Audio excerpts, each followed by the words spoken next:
May and Hollis's dining room had always been a place of comfort. The brick colonial in Upper Arlington smelled of roasted chicken and garlic, the kind of meal my mother swore would speed her recovery after surgery. Hollis fussed with the carving knife while May, her knee still stiff, stayed anchored at the head of the table. My cousin Lark snapped photos in the background, catching the chatter and the blur of hands passing green beans. Elias squeezed my hand under the table, a quiet anchor in a house that carried both history and fault lines. For the first half hour, everything felt almost ordinary. Hollis teased me about Buckeyes football stats. May kept urging seconds, and laughter lifted the weight of the past few weeks.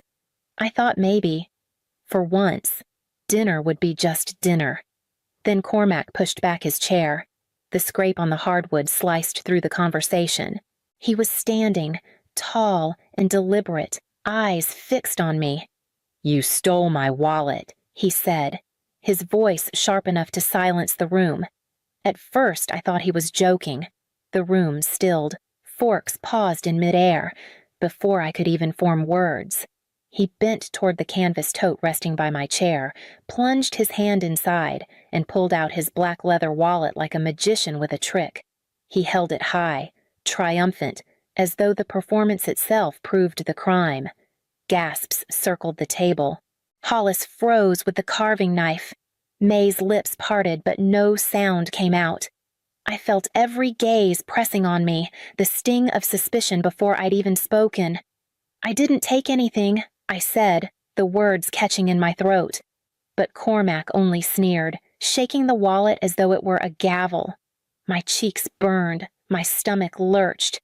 And then, against all sense, laughter spilled out of me sharp, incredulous, unstoppable, because even in that moment of humiliation, I saw it clearly the tote wasn't mine. It was May's, and she hadn't moved from her seat all evening, and that was when the absurdity of his game finally began to reveal itself. The laughter that slipped out of me at the table wasn't just about the tote or the wallet. It was years of cracks widening all at once, fault lines that had been there since childhood, but no one ever wanted to see. Growing up in Columbus, Cormac and I lived under the same roof but in different worlds. He was the firstborn, the boy with the easy smile and quick wit. Teachers excused his missed homework because he could charm them into believing he'd make it up. Relatives praised his confidence at reunions, calling him a natural leader. Meanwhile, I was the one with notebooks lined in perfect rows, careful handwriting, and report cards taped to the fridge not because anyone asked, but because I thought it might earn me the same applause. May stretched herself thin on double shifts at the school, grading essays by lamplight after cooking us dinner. Hollis patched up neighbors' cars in the garage for extra cash. There was little room for indulgence, yet Cormac always seemed to find his way into new sneakers or the latest video game. If I asked, the answer was, "We'll see. Maybe later." If he asked, somehow later arrived sooner. I don't think my parents meant to play favorites, but survival leaves little space for fairness. Hollis admired Cormac's boldness. May worried he'd collapse without encouragement. I filled the gaps by being dependable, the one who kept her head down and stayed out of trouble. As we grew older, those roles hardened. I built a steady life college, a job as a forensic accountant downtown, a partner who respected me. Cormac chased ventures that sounded grand but never stuck a bar in the short north, a landscaping company that folded before winter, a tech startup that was mostly borrowed money and talk. Each time, he emerged with another story, and each time, May and Hollis clapped for the effort, not the outcome. I told myself it didn't matter, that I was strong enough to carry my own validation, but the truth was, resentment lived in me too, quieter but sharper, like a splinter you can't dig out. And now, as Cormac's voice echoed across our parents' dining room, I realized those splinters had been waiting for this exact moment to pierce the surface. A week before the dinner, May called me into the living room while Hollis dozed in his recliner. Her knee was propped on a cushion, a stack of papers spread across the coffee table. The afternoon light through the curtains made the ink on those forms look heavier than it was. "I need you to help me with this," she said, tapping the top page. Durable power of attorney, healthcare directives, and a note about the Clintonville rental. After the surgery, I kept thinking, what if something happened and no one knew what to do? I don't want confusion. I want things to be clear. Her voice was steady, but I heard the undercurrent of worry. She wanted me to sit with her at the attorney's office, to walk through the details, to make sure nothing slipped past. It made sense. Numbers were my life. Documents didn't intimidate me. I can do that. I told her, whatever you need. What I didn't realize then was that Cormac had been listening from the hallway. He stepped in with his easy grin, but his eyes were too sharp, darting from the papers to me. "What's all this about?" he asked, picking up a folder like it was a menu. May gently took it back, saying she just wanted things organized. He didn't press further in front of her, but I knew that look. The one that said he felt something slipping out of his hands. Cormac carried debt like a shadow. Store cards, payday loans disguised as short-term bridges, ventures that swallowed more than they returned. I had pieced it together from conversations overheard, collectors' numbers flashing on his phone, the sudden urgency when he asked to borrow from May and Hollis. If I became the one in charge of financial paperwork, his leeway would shrink to nothing. That night, lying in bed, I thought about the way he'd stared at me across the living room, the calculation behind his smile. He wasn't just annoyed, he was cornered, and a cornered Cormac was always dangerous. By the time the dinner rolled around, I should have known he wouldn't let the evening pass without a performance. The evening began with gestures so small, no one thought to question them. May settled at the head of the table, her canvas tote hooked neatly on the back of her chair, the one she always brought with her. She hadn't been moving much since the surgery, and everyone tried to make her comfortable. Cormac was the first to hover, fussing with the chair like he was some kind of caretaker. "Let me adjust this leg," he said, crouching down, his hands brushing the floor and then the bag strap. May smiled, grateful, and none of us thought twice. Later, when I sat down beside her, Cormac drifted over again. He leaned close, claiming he wanted to check the wobble on my chair, too. His cologne lingered long after he moved away. He made a joke under his breath, something about me being the human calculator who couldn't survive if a chair leg collapsed unevenly. It landed poorly, but he laughed at his own wit.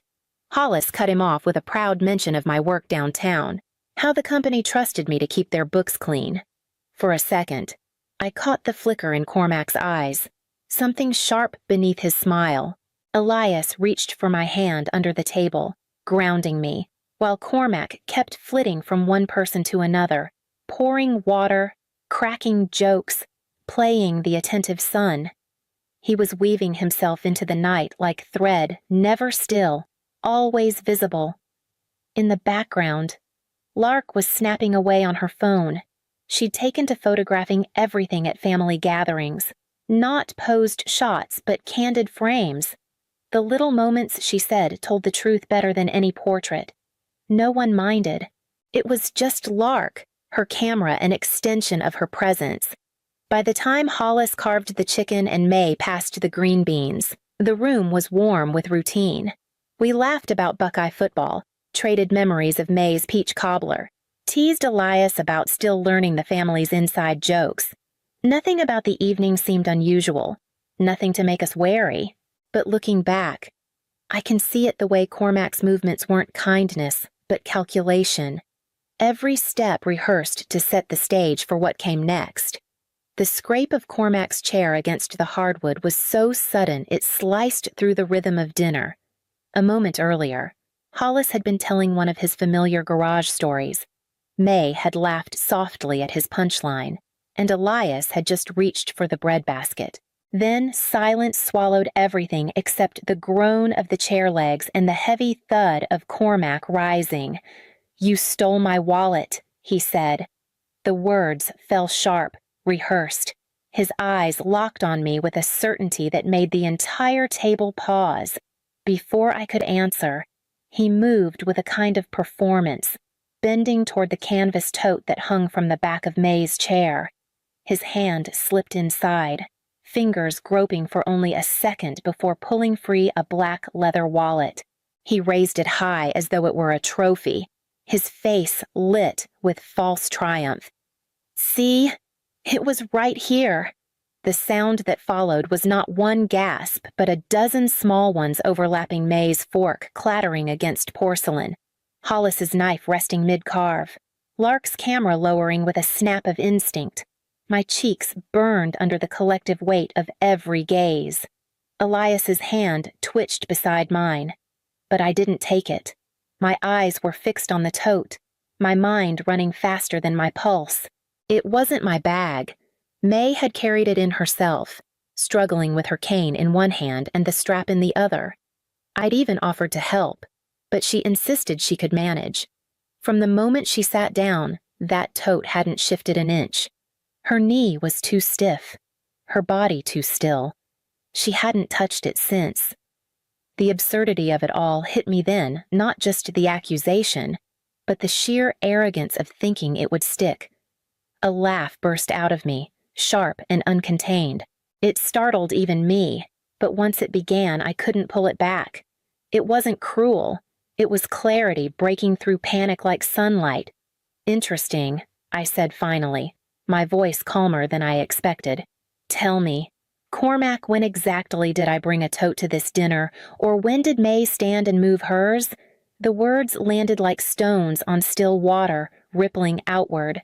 Cormac's smirk faltered, just for a breath. Hollis's eyes narrowed, tracing the logic. May touched the tote instinctively, her hand trembling against the canvas. Elias leaned forward, the air around him charged, ready, and in that fragile pause, I felt the first thread of his story begin to slip loose, the weave unraveling with every breath that followed. The room teetered in that strange space between shock and belief, everyone waiting for me to stumble. Instead, I leaned back, steadied myself, and turned toward Lark. Her phone was already in her hand, half hidden under the table like it always was. "Lark," I said quietly, "you've been snapping all evening. Can you check the clips, the live ones?" She blinked, startled, then nodded. Her thumb moved fast across the screen, scrolling through bursts of Candid's Hollis carving, May smiling, Elias passing the rolls. Then she stopped, eyes widening. "Play it," I told her. She tapped, and the few seconds of motion filled the silence. There was Cormac, crouched low near May's chair under the pretense of fixing it, his hand dipping into the tote, sliding something dark inside before standing up with that same bright smile he wore so easily. The air changed. Hollis's mouth tightened, his eyes narrowing with recognition. "That explains it," he muttered, more to himself than anyone. "Last week, a 20 disappeared from my garage wallet. I thought I'd misplaced it." May's hand trembled against the tote strap. "He asked to carry this for me earlier, said it looked heavy," she whispered, her voice breaking. "I didn't think, but I thought. I thought of every borrowed dollar never repaid, every charm-wrapped excuse, every time the family smoothed over his missteps because calling them out felt like disloyalty. Now the logic locked into place so neatly it was undeniable I hadn't brought a bag. May hadn't moved. The only one who touched that tote was Cormac. He shifted in his seat, jaw working, eyes darting around the table for someone, anyone, to come to his defense. None did. Elias reached across, his hand steady on mine, grounding me in the storm of revelation. The clip replayed in my head even as Lark lowered the phone, her face pale. The truth spread across the room like ink spilled on linen, impossible to blot out. Conversations died mid-breath, chairs creaked, but no one spoke. In that silence, I felt the weight shift. Cormac had thrown his accusation like a stone, but it was already rolling back toward him. Cormac finally broke the silence with a laugh that was too sharp, too brittle. "So what if I moved a wallet? You've all been dying to believe she's the saint and I'm the screw-up. Congratulations. You got your proof." His eyes locked on mine, and the grin slipped. "You think you're better because you sit in some office with spreadsheets. You've been angling for control ever since May mentioned those documents.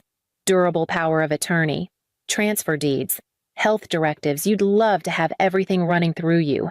I felt May flinch, her hand closing tighter around the tote. Hollis set down his knife with a heavy clink.